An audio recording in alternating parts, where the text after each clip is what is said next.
Assalamualaikum, jumpa lagi. Selamat pagi, selamat datang ke channel saya. Hari ini saya nak fokus pokok cempedak.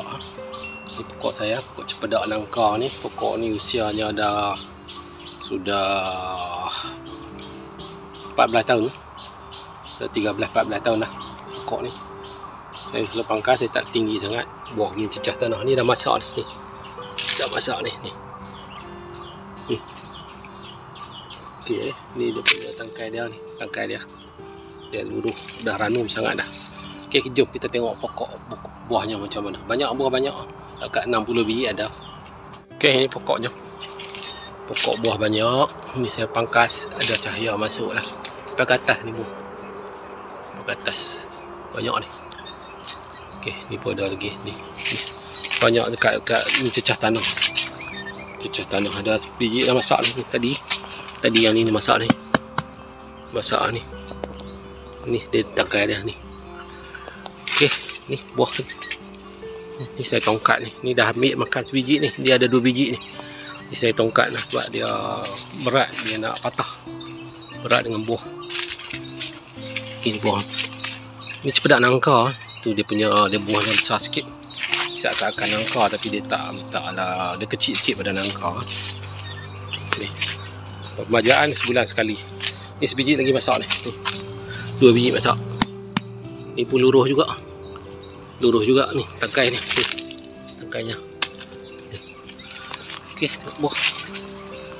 Buah banyak lah. Buah.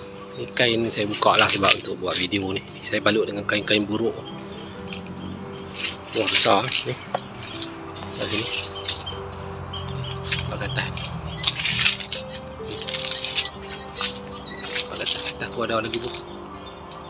Okey, pokok cempedak elok tanam. Pokok minta makan saya ada 2 pokok. Ada 2 pokok.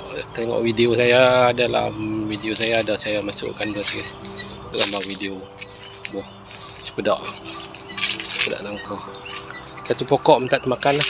Dia manis Manis ni, apa ni? Ni besar ni. Besar. Ni pun tua dah ni. Okey.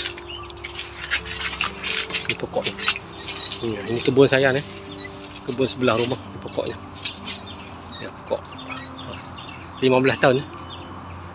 Okey, ni pokok manggis. Pokok manggis pun banyak buah yang ni. Banyak buah. Ni.